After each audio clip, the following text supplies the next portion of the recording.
I can't breathe, and nobody's coming to help me." The words tore out of Mia Morales before she could stop them. The humid August night pressed down like a wool blanket soaked in sweat, air so thick it clung to her lungs, thunder rumbling somewhere over the Atlantic. She stumbled through the candlelit dining room of Caravaggio's, Miami's most exclusive Italian restaurant, vision blurred in her left eye, a swollen, nearly shut, handprint bruises darkening purple and blue across her throat where Derek Collins's fingers had pressed 10 minutes ago in the storage room. Her white maid's uniform blouse was torn at the collar, black skirt ripped at the seam. One heel was missing. She clutched her mother's gold locket with shaking fingers, the only thing of value she owned besides the $78 in her pocket. Through her good eye, she saw him. Salvatore Valenti sat alone at his regular corner table beneath the Venetian chandelier, a man whose face most of Miami knew to fear. Dark eyes, sharp as obsidian, face carved from stone with a scar running from his left cheekbone to his jaw, a memory of violence from decades past.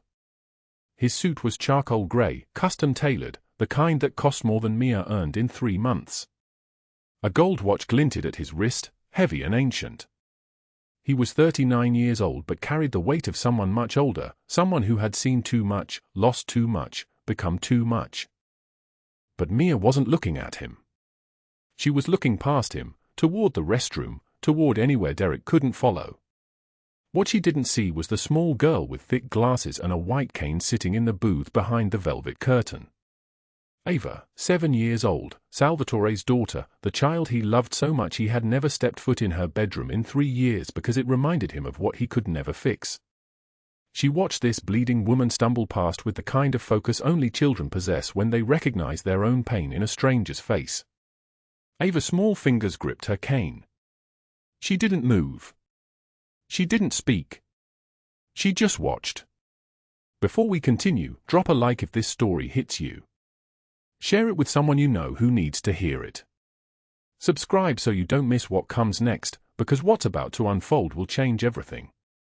Now let us rewind to 4 hours earlier, to the storm that started it all, to the moment that made this collision inevitable.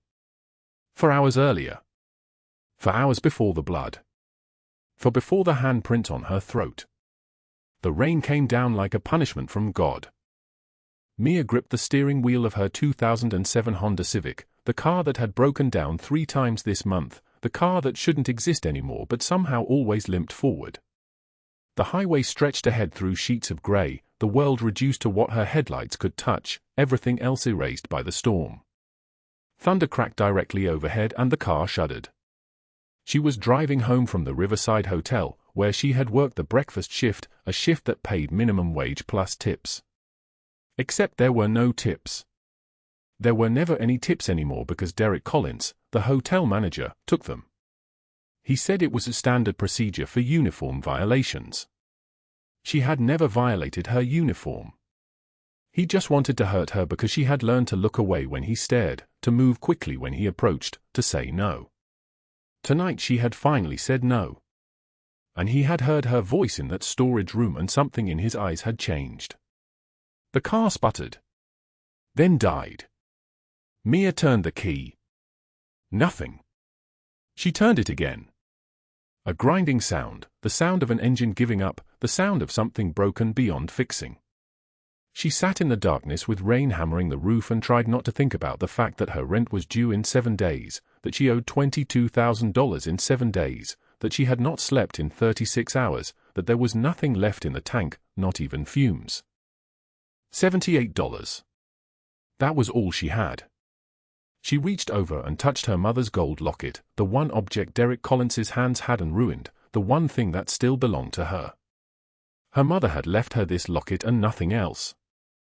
No money. No advice. Just a locket and the instruction to never, ever let anyone make her invisible. The headlights of a car appeared behind her. Then another. Then a third.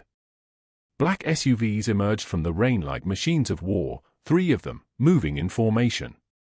They pulled off the highway and bracketed her car, positioning themselves in a perfect triangle.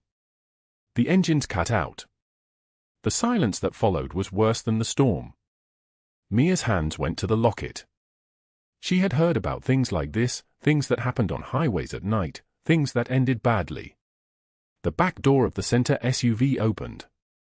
A man stepped out into the rain and did not flinch. Tall, perhaps 6'2", moving with the kind of control that suggested someone who had never had to hurry. Dark hair slicked by water, a tailored black coat, the kind worth more than her car. He approached her window. Mia's heart hammered. She did not roll it down. He rolled it down for her, his hand moving with absolute authority, and water streamed inside. "Your engine," he said. His voice was deep, solid like an oath, words spoken in the singular tone of someone accustomed to being obeyed. "It will not start again tonight." Mia stared at him, unable to form words. "My name is Salvatore Valenti. I own this stretch of highway. I own most of what you see. And I do not leave stranded women on roads in storms." He opened the door. "Come." She didn't move. "You will catch pneumonia sitting here. Come." Mia moved. She moved because there was something in his eyes that was not cruelty, because his men did not pull guns, because something in her broken-down nervous system recognized that this man was something worse than danger. This man was power, and power sometimes chose to be kind. She climbed into the back of the SUV, water dripping from her work uniform. Salvatore Valenti folded himself into the seat beside her, not close enough to touch, but close enough that she could smell his cologne, something expensive and faint. Behind the wheel sat a man named Rocco, wide-shouldered, scarred across his knuckles, with the particular stillness of someone trained in violence. "Where are you headed?" Salvatore asked. "Home. Wynwood. The intersection of. I know the area." He turned to look at her. His eyes were the color of storm clouds. "What is your name?" "Mia. Mia Morales." "And where do you work that you are soaked to the bone at 11 at night?" "The Riverside Hotel. Breakfast shift." "I was headed to my second job when the car." She stopped. She never told powerful men the truth.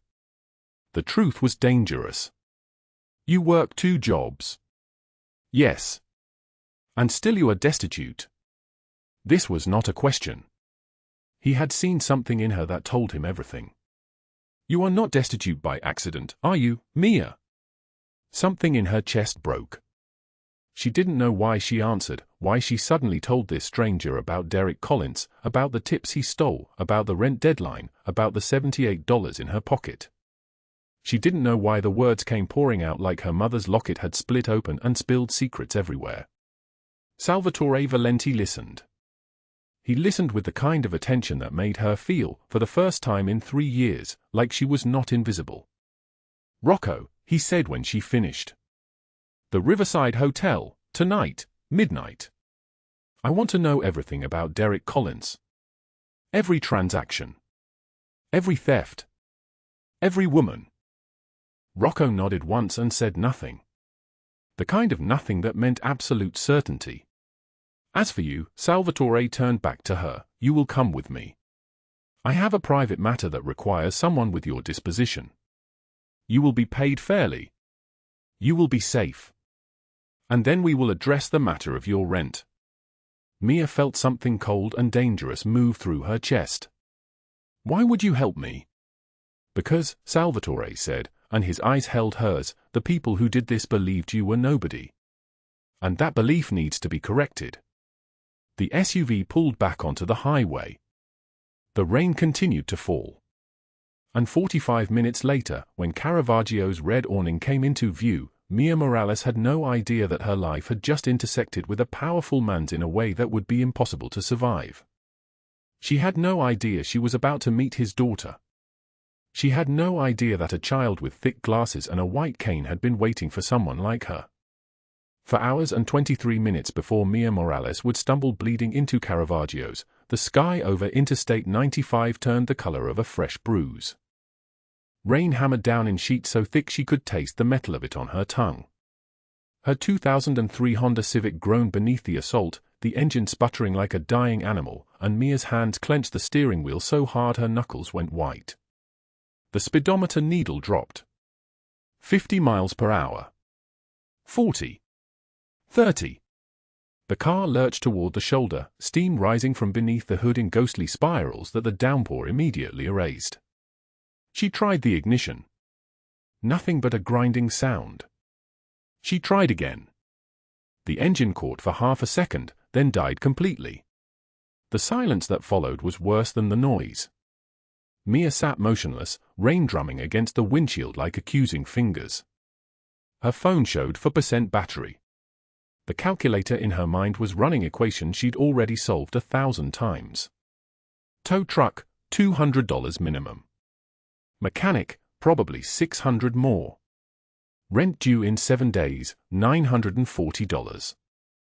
Gabriel's asthma medication, the one his lungs refused to function without, $85. She had $78 to her name. Exactly 78. After paying the electric bill, after buying rice and beans and the cheapest eggs she could find, after everything, there were $78 left. The math would not change, no matter how many times she added it up. Lightning split the sky.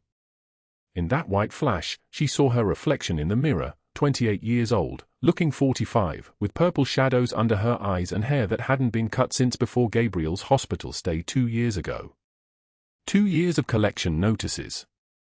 2 years of money that multiplied through interest alone, $440 becoming $480 becoming $520.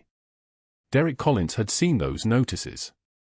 He'd found one in her locker at the Grandview Hotel where she worked, had read it with that slow smile he wore when he knew he had leverage, and had started touching her shoulder when he passed. Started saying things like, "A woman like you must be desperate. Desperate women are grateful women." She didn't notice the headlights at first. When she did, there were 5 of them, arranged in perfect formation, cutting through the storm like sharks drawn to blood in the water. The lead vehicle slowed. The second one. The third. The fourth. Finally, the 5th black SUV glided to a stop 20 feet ahead of her disabled car, and the rain drummed on its bulletproof glass like it was trying to get in. The passenger door of the lead vehicle opened. A man emerged, not stepped out, but emerged, the way a monument emerges from fog. He was massive, built like something designed rather than born, with a bald head and a black suit that somehow wasn't soaked despite the deluge. He carried an umbrella in one hand and moved toward her car with the kind of purposeful stride that made it clear he was used to people doing exactly what he said. Mia locked her doors. They were already broken, had been broken for 6 months, the lock mechanism stripped and useless. She pressed herself back into the seat anyway. The man reached her window. Tapped once with a knuckle. His voice came through the glass, professional and precise like a soldier's. "You need assistance." She shook her head, but her mouth betrayed her. "My car died." He looked back toward the third vehicle. She saw movement there, a shadow shifting. The rear door opened, and a man stepped into the rain without the umbrella, letting the water stream down his face as if testing whether he could control the weather through sheer force of will.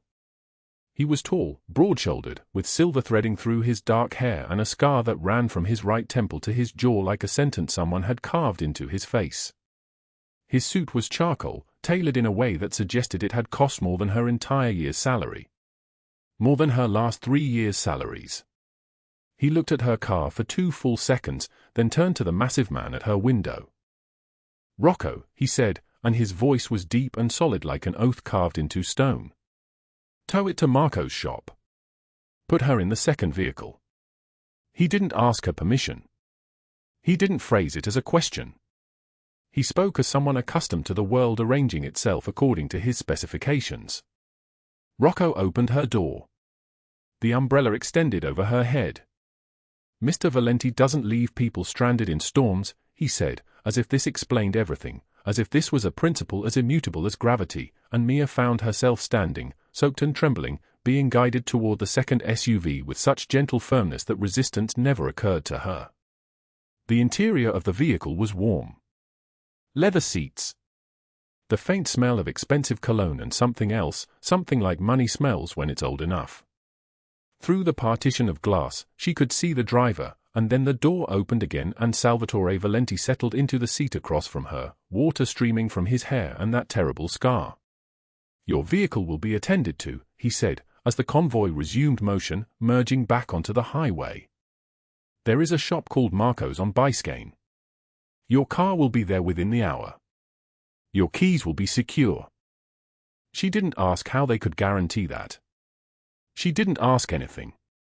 "I have a dinner reservation," he continued, and his dark eyes held hers with the weight of something immovable. "My daughter and I dine at a restaurant called Caravaggio's every Thursday without exception. Tonight is Thursday. You will come with us. You will wait in the rear of the restaurant. My associate will handle your vehicle, arrange for a tow, and ensure the repairs are completed by morning." Mia opened her mouth. Closed it. "Understand." His voice dropped slightly, and that drop was somehow more commanding than a shout. She nodded. The rain continued to fall as the convoy cut through Miami streets, the windshield wipers beating a rhythm like a failing heartbeat.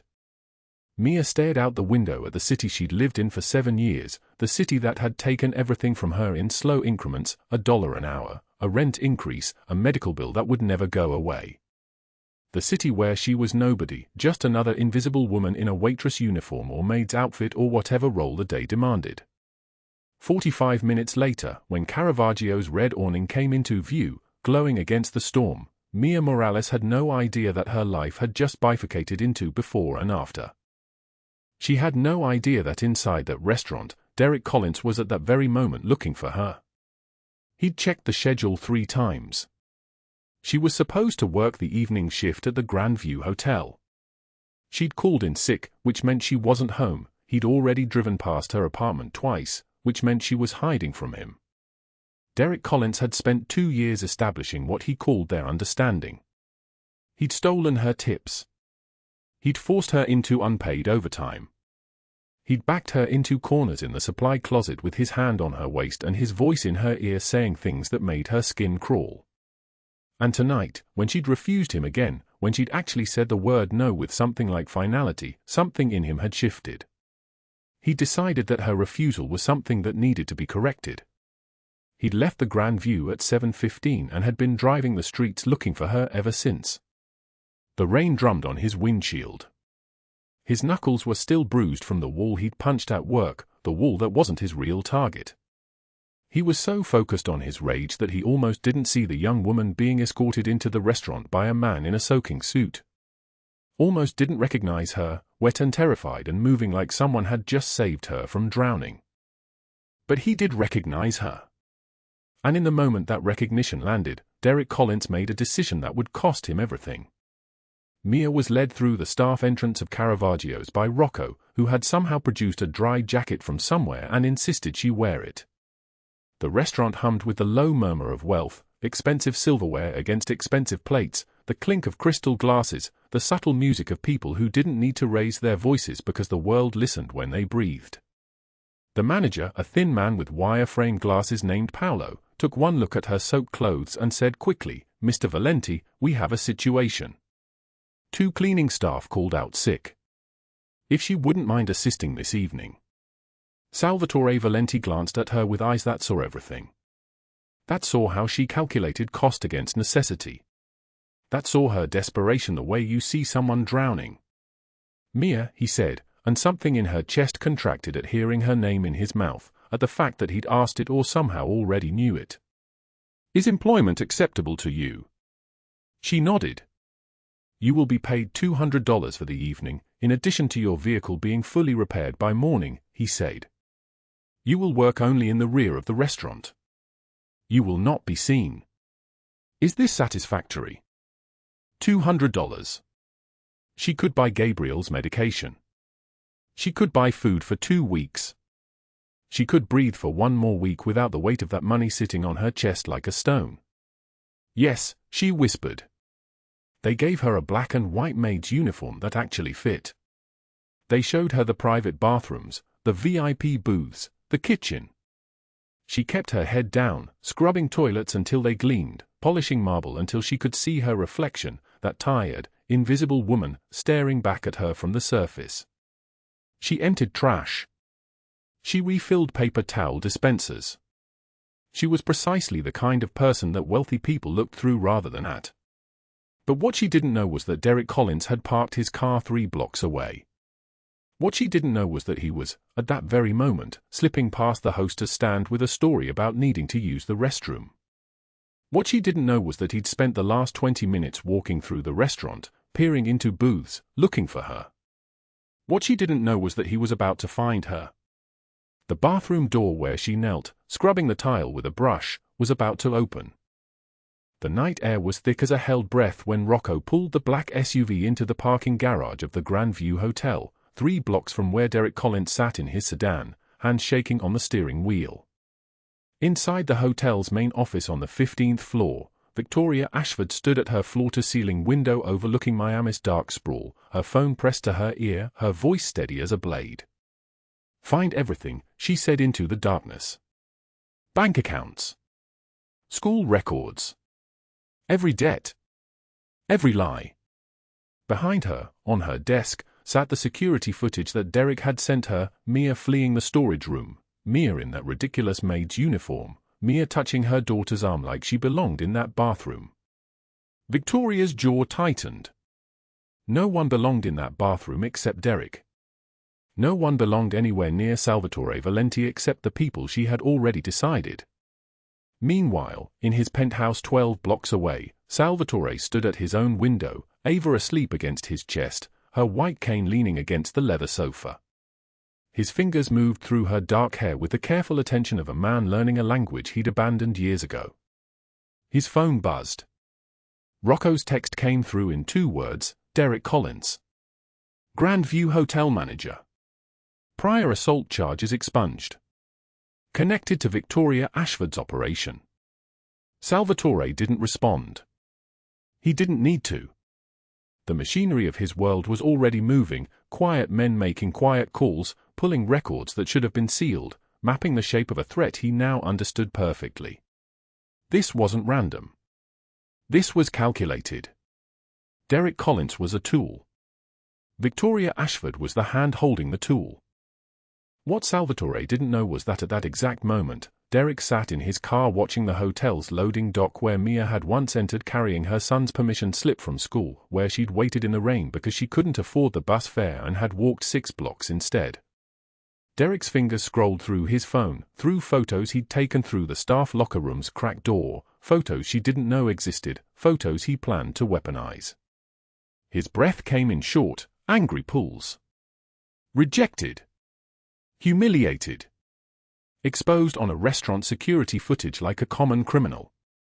He thought of Victoria's last text, handle this.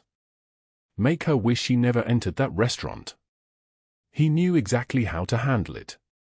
The next morning broke grey and wet over Miami, the kind of rain that felt personal, that drummed against windows like a warning. Mia woke in Salvatore's guest suite, a room the size of her entire apartment, with sheets that cost more than her monthly rent, and for exactly 3 seconds before memory returned, she felt safe. Then the weight of everything crashed down. Derek would come for her. Victoria Ashford had seen her entire life, all of it, every desperate calculation laid bare. She had $78 in her checking account. Gabriel needed his asthma medication refilled. Rent was due in 6 days. 6 days. She found Salvatore in the kitchen, Ava already dressed for school, her uniform pressed, her thick glasses clean. The moment Ava heard Mia's footsteps, she turned. You stayed, the child said, and the simplicity of it, the hope in those 4 words, nearly broke Mia. For now, Mia whispered. Salvatore looked at her over his coffee. Pack your things. All of them. You and Gabriel are moving in permanently. This is non-negotiable. I can't. You can. You will. Ava is already picking out which room should be yours. He gestured to his daughter, who was drawing something on the kitchen island with fierce concentration. Rocco is handling Gabriel's school registration. Your address will be updated to my home. Your employment status will be listed as private household manager, which means Victoria Ashford has no jurisdiction, no leverage, and no claim on your time. Mia's hand shook. You don't understand. She has money. She has connections. She can destroy me. Yes, Salvatore said calmly. She can try. But she will discover that I have more money, more connections, and a considerably lower tolerance for threats against people under my protection. He set down his coffee. There is an old saying in Sicily, when the lion chooses you, you belong to the lion. Ava has chosen you. That makes you mine to protect.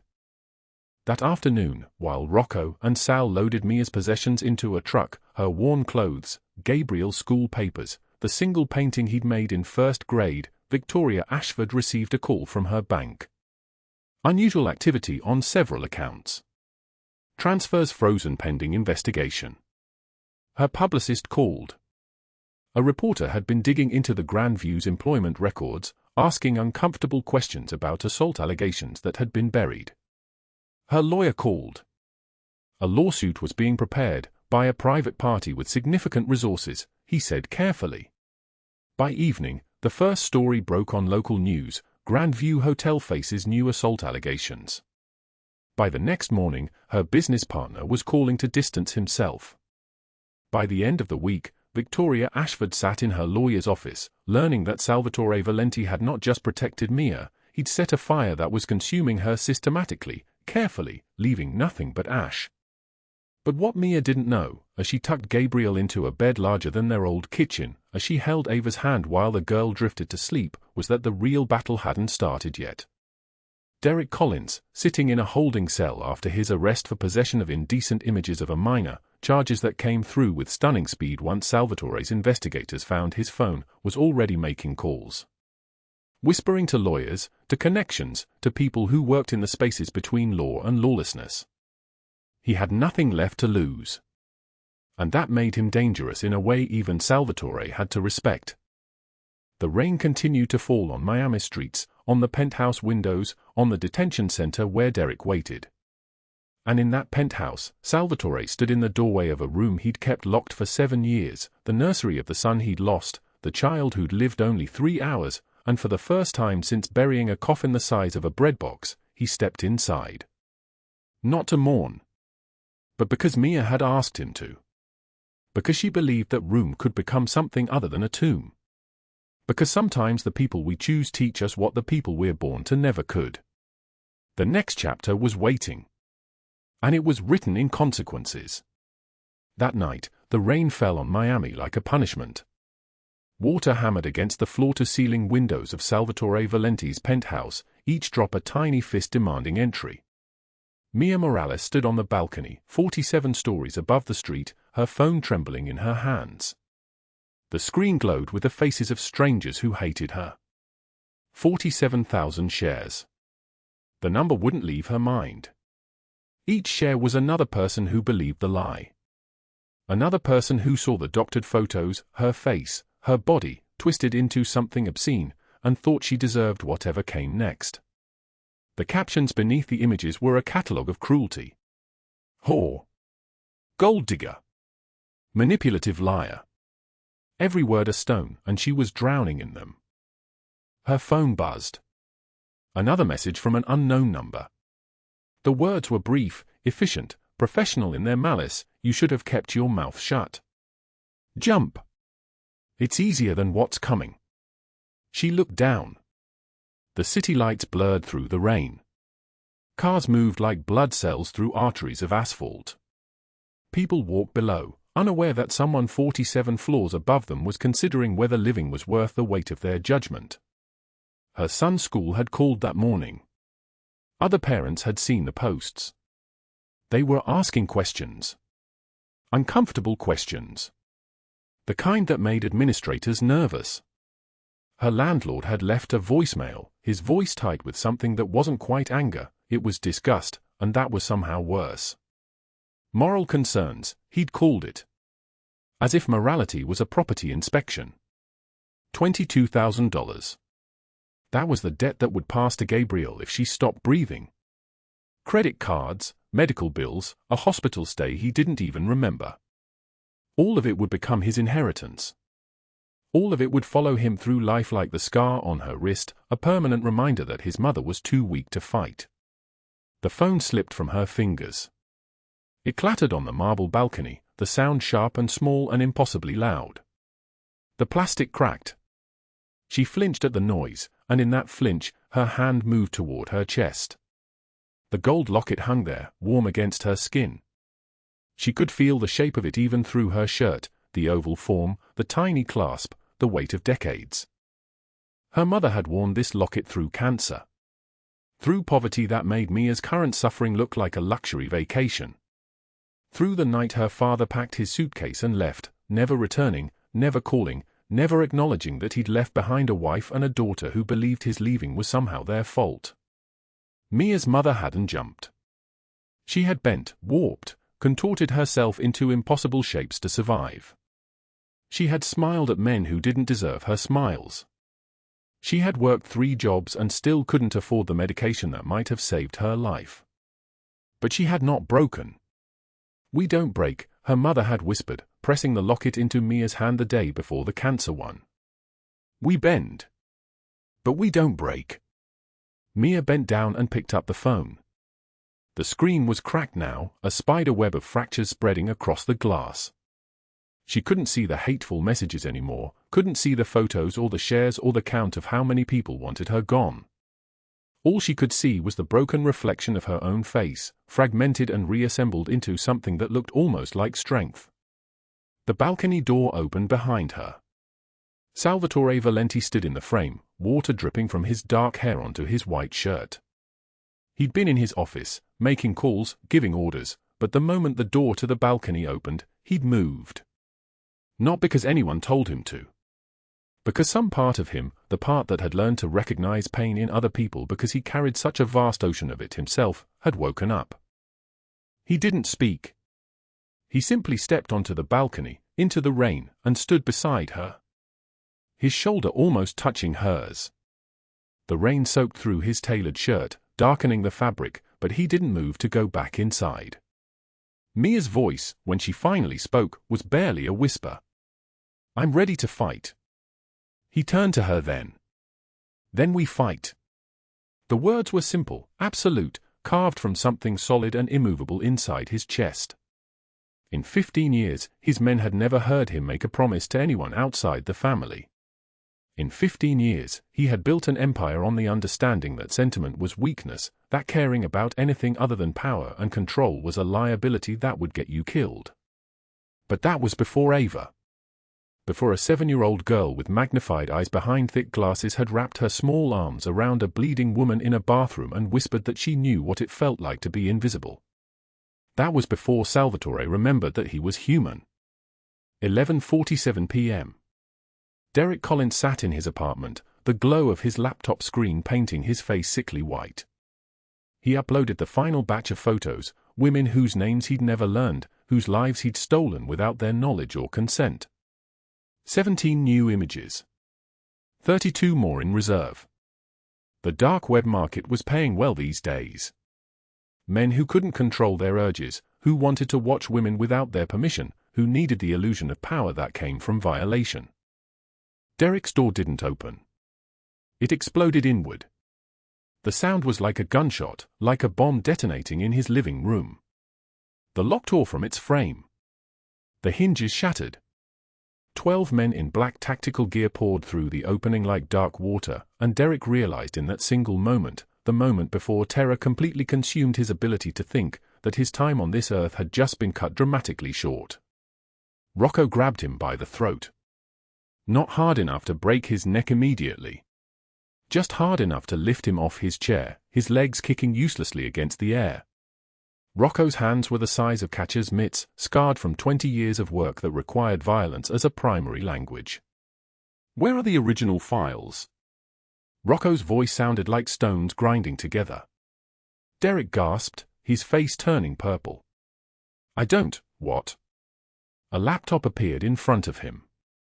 Salvatore's second lieutenant, had already bypassed the password in less than 30 seconds. His fingers moved across the keyboard like a pianist playing a concerto written in fire. Found them, Sal said quietly. Hidden folder. Deep encryption, but not deep enough. 47 women. Maybe more. Photos taken in locker rooms. Some of them underage.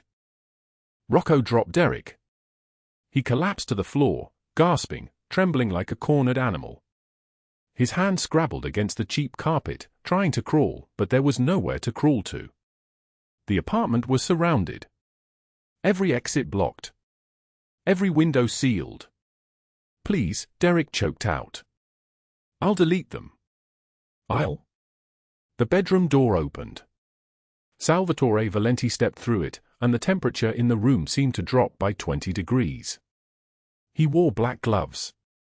Behind him, two men in FBI windbreakers, their federal badges visible on their chests. One of them was Agent Morrison, who'd been waiting for exactly this moment for almost 3 years.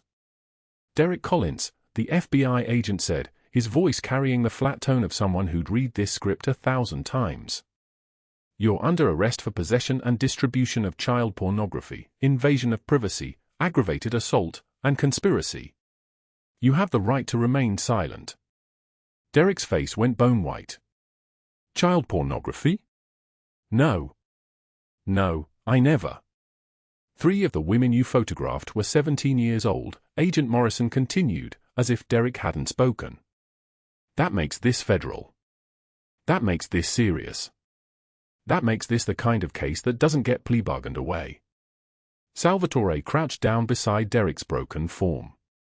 His voice, when he spoke, was like venom dripped slowly onto skin. You threatened my family, he said. You put your hands on someone under my protection. You believed she was nobody, and that belief gave you permission to destroy her. Did you think there wouldn't be consequences? Derek's eyes darted between the FBI agents and Salvatore's face. Something in that crouching man's eyes told him that the legal system would be almost merciful compared to what Salvatore Valenti might have done if he'd chosen a different path. I'll talk, Derek gasped. I'll give you everything on Victoria. Everything. Bank transfers, emails, all of it. We already have everything on Victoria. 6 a.m. Victoria Ashford's face filled every television screen in Miami, but not because she'd orchestrated a media moment. Because someone else had done it for her. The press conference at Miami-Dade Police Headquarters was standing room only. Federal prosecutor Dr. Eleanor Chen stood at the podium, her voice carrying the weight of years of investigation and evidence. Victoria Ashford, majority owner of the Grandview Hotel chain, is charged with systematic wage theft affecting over 400 employees, tax evasion totaling $8.7 million, and conspiracy to commit assault against a protected witness, Dr. Chen said. The screens behind her lit up with documents, with photographs, with timestamps that proved deliberate manipulation. Ms. Ashford's campaign to destroy Mia Morales through doctored evidence and coordinated defamation was, in fact, the final thread that unraveled a decade of criminal enterprise. Her businesses have been operating as a front for wage trafficking, sexual harassment, and extortion. The images changed. Bank transfers. Payments to fake social media accounts. Emails between Victoria and Derek, discussing the precise wording needed to make Mia look dangerous, unhinged, untrustworthy. They'd been professional about it. Efficient. Like architects designing a building with no foundation, knowing it would collapse exactly when they wanted it to. Ms. Ashford will be taken into federal custody and held without bail pending trial. Her assets are frozen. Her holdings are being seized. And she will no longer have the ability to harm anyone else. Victoria arrived at her office at 6:19 a.m., before she'd seen the news, before she understood that the ground beneath her had already dissolved. The FBI agents were waiting in the parking garage. They moved with the precision of people who'd arrested dangerous people before, who understood that even when the danger was wearing Prada and smelling like expensive perfume, it was still danger. Victoria Ashford, you're under arrest, Agent Morrison said, and the words were like a judge's gavel falling. Victoria tried to smile. Years of practice had taught her that a smile could diffuse tension, could manipulate perception, could make people believe that whatever was happening wasn't actually real. "This is a misunderstanding," she said, her voice somehow still steady. "I have lawyers. My lawyers are very. Your lawyers are also under investigation, Ms. Ashford. For obstruction of justice and conspiracy." They put her in the car. The cameras captured every moment. Her perfectly styled hair. Her manicured hands. The moment when her composure finally cracked, not into fear, but into pure, unadulterated rage. "That maid is nothing," she screamed at the cameras, spittle flying from her mouth. "She's a nobody. This is insane. I built something. I built an empire." The video went viral within minutes. By noon, it had 2.3 million views. Victoria's business partners released statements distancing themselves. Board members resigned. Society friends deleted photographs.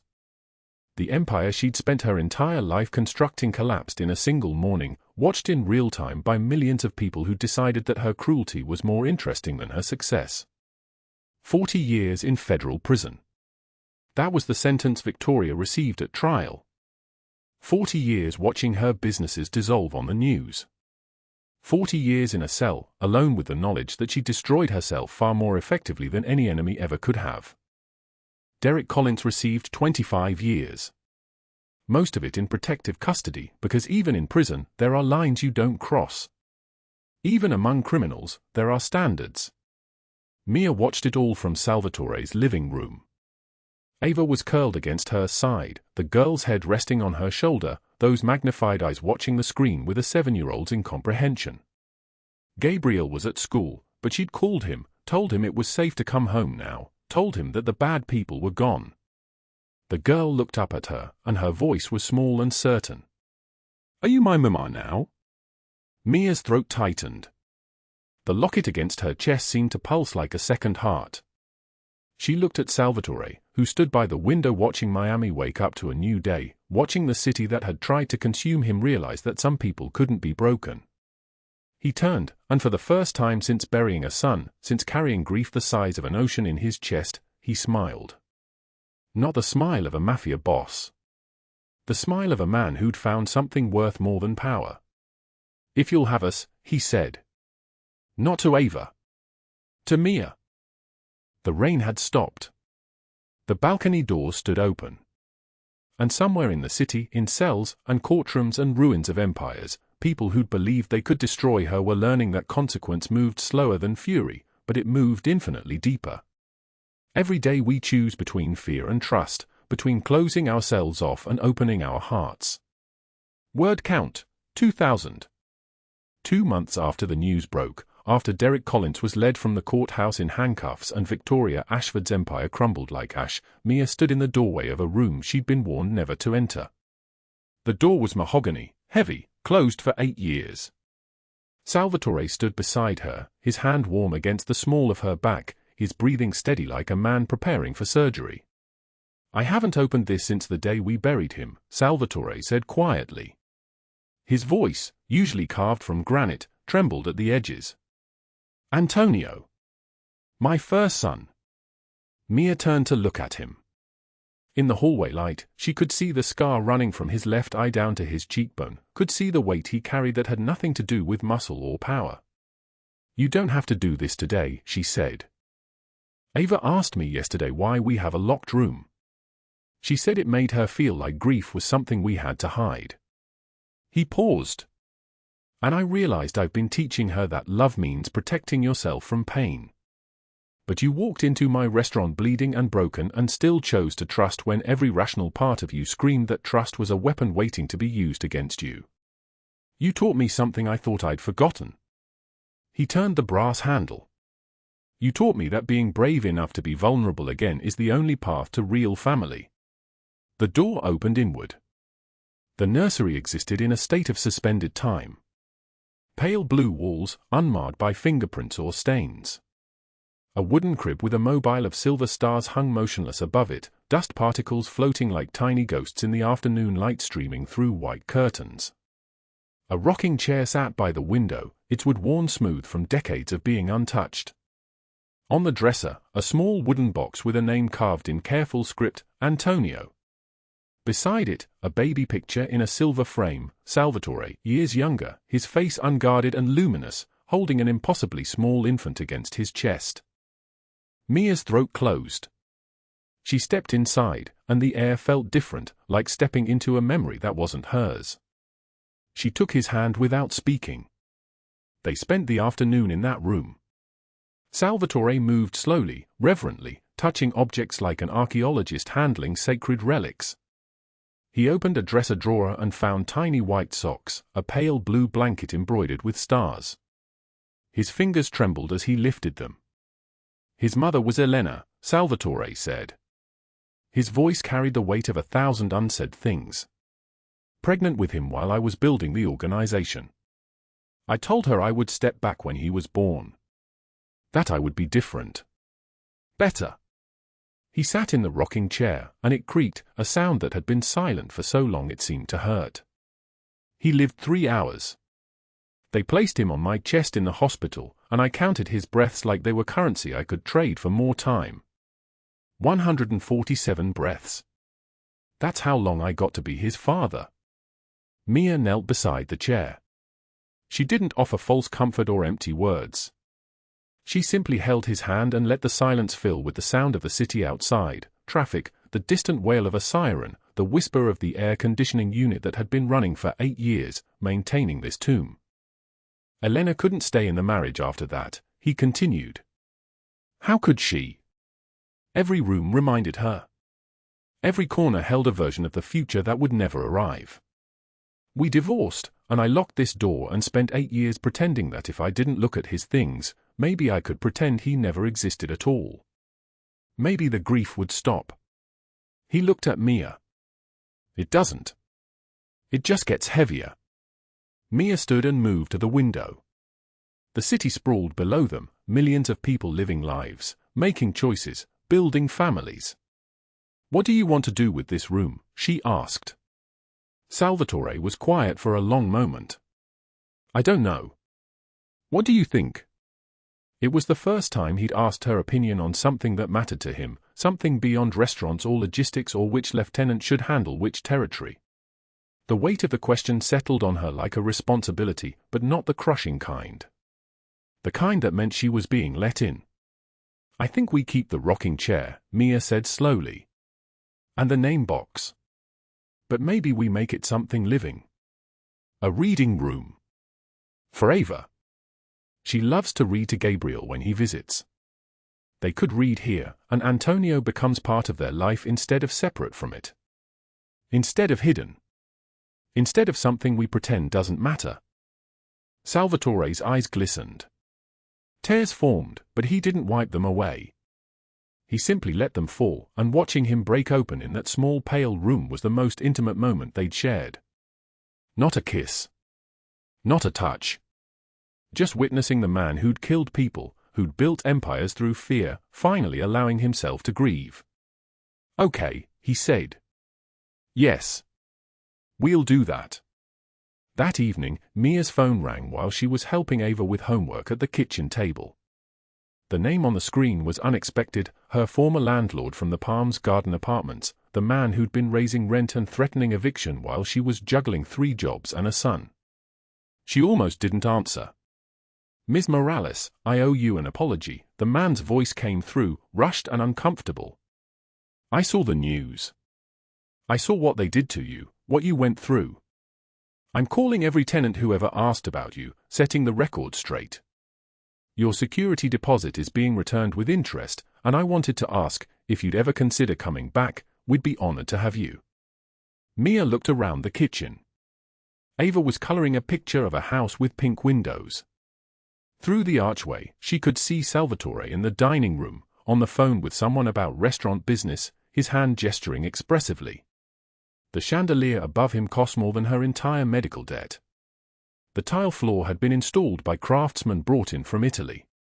This mansion held more square footage than every place she'd ever lived combined. Thank you, she said into the phone. But I think I found home. She hung up before he could respond. Ava looked up from her drawing. Are we staying here forever? The girl asked, magnified eyes blinking behind her thick glasses. Yes, baby, Mia said. We're staying. Gabriel was moving in next week. The adoption paperwork had been finalized 2 days ago. Salvatore had handled it quietly, efficiently, the way he handled everything, with the resources of a man who'd spent decades getting what he wanted. But this was different. This was getting what he needed. Mia's medical debt had been paid. Not by Salvatore directly, but through a hospital charitable foundation that he apparently contributed to without fanfare. When she'd confronted him about it, he'd shrugged in that way that made him look almost boyish. I can't take money with me when I die, he'd said. But I can build family while I'm alive. Dinner that night was pasta, Salvatore's Sunday tradition, a habit his father had taught him before organized crime had consumed everything else. He cooked while Ava rambled about her school day, her voice filling the kitchen with a kind of ordinary joy that had been absent from this mansion for nearly a decade. Rocco appeared in the doorway, dressed in black, and Mia's stomach tightened, old fear, ingrained response. But his expression was gentle. Boss, the files you requested on the restaurant expansion are ready. I'll leave them on your desk. He nodded to Mia, respectful, and disappeared. Even the men who worked for Salvatore had shifted around her presence. She was no longer something to fear, no longer a potential threat or weakness. She was the reason their boss had changed the locks on half his properties and moved his empire toward legitimate business ventures. She was the woman who'd walked into his fortress broken and somehow made him less dangerous without making him weak. Ava climbed into her lap after dinner, her weight settling against Mia's chest. The girl was small for 7, delicate, her bones like bird wings. Mama, will you read to me? The word still stopped Mia's breath. Mama. Not Mia. Not the lady. Mama. Of course, she said, and carried the child upstairs to the guest room that had been converted into Ava's bedroom. Pink walls now, a canopy bed, shelves overflowing with books. Pictures on the walls, Ava with Salvatore, Ava with Mia, a new one of all three of them at the restaurant. Mia read until Ava's breathing deepened, until the girl's hand went slack against her arm, until sleep had fully claimed her. She stayed in the rocking chair for another hour, watching Ava sleep, watching the rise and fall of her chest, thinking about all the mothers who would never get this moment. All the children who would grow up without someone choosing to fight for them. When she finally stood to leave, Salvatore was waiting in the hallway. He'd changed into soft linen pants and an open shirt, his scar visible in the hallway light. He took her hand without speaking and led her to the balcony on the second floor. The Miami night sprawled below them, city lights like a scattered constellation. The air was warm, salted with ocean spray. Somewhere in the darkness, in a federal facility in Pennsylvania, Victoria Ashford was learning what it meant to have absolutely everything taken away. Derek Collins was in protective custody, learning that even in prison, there are standards that certain people violate beyond forgiveness. Do you ever think about that night? Salvatore asked. When your car broke down on the highway. Every day, Mia said. I was supposed to pick up Gabriel from my mother's. The storm hit so fast. I remember thinking the car wouldn't make it, and I had $47 to my name, and I couldn't afford a tow truck, and I was going to lose my job because I'd be late, and everything was falling apart exactly the way it always does for people like me. People like you? Poor people, Mia said simply. People nobody protects. People everybody assumes deserve whatever happens to them because we didn't try hard enough, didn't plan right, didn't have the good luck to be born into something other than desperation.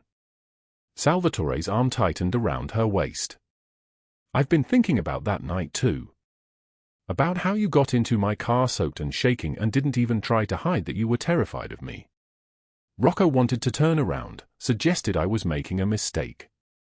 But Ava, she saw you and just decided you mattered. Before she knew your name, before she understood what was happening, she decided you were worth saving. Children see clearly, Mia said. They haven't learned how to look away yet. He didn't speak for a long time. When he did, his voice carried something she'd never heard before, vulnerability made audible. I'm afraid sometimes that I'm not enough.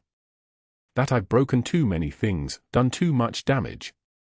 That loving you and Ava and Gabriel isn't enough to fix what I've been. Mia turned to face him. The scar on his cheekbone was silver in the city light. She touched it gently. You don't have to fix what you've been. You just have to choose what you become. Every day. You choose to come home instead of disappearing into the organization. You choose to learn Ava's favorite color and her teacher's name and whether she prefers rain or sun. You choose to open the locked room instead of keeping it sealed. That's not redemption, that's just love. That's just family. A sound from somewhere below, a car door closing, an engine starting, the ordinary noise of a city at night. But up here on the balcony, suspended between earth and sky, between past and future, there was only the warmth of his body against hers and the knowledge that some people, against all probability and logic, find their way to each other. Will you marry me? Salvatore asked. Not on one knee. Not with a ring box. Just a question asked quietly, in the dark, by a man learning how to ask for things instead of taking them. Yes, Mia said. Yes, I will. When they went back inside, Mia saw it clearly, the life they were building. Not erasing the past, but honoring it. The closed nursery becoming a library. The locked room becoming a place where a dead child could be remembered while living children learned to read. Salvatore learning sign language so he could communicate with the woman he loved the way she needed to be heard. Building something that wasn't about power or territory or control, but about presence and choice and the daily decision to show up for each other. That's what this story teaches us. Every person you pass on the street might be carrying more weight than you'll ever know. Every person society has decided is invisible is actually waiting for someone to choose to see them. And the most powerful people in the world are often the loneliest, until someone brave enough to be vulnerable shows them that love is stronger than empire. If this story moved you, if you saw yourself in Mia's struggle or Salvatore's grief, please drop a like and share it with someone who needs to hear that their life can change. Your comment might be the one thing someone reads today before they decide to keep fighting. Subscribe because tomorrow we have another story about people who refuse to stay broken. Remember this, you don't need money or power to matter. You just need to choose to see someone when the world's decided they're invisible. Drop a comment and tell me what you thought of Mia and Salvatore's journey. And if you're fighting your own battle right now, against poverty, against loneliness, against the feeling that nobody will ever choose you, you're not alone. Keep going. Your story isn't over yet. Every day we choose between fear and trust, between closing ourselves off and opening our hearts. Thank you for staying with us until the very end. We wish you good health, joy, and days filled with peace and happiness. We'll see you in the next story.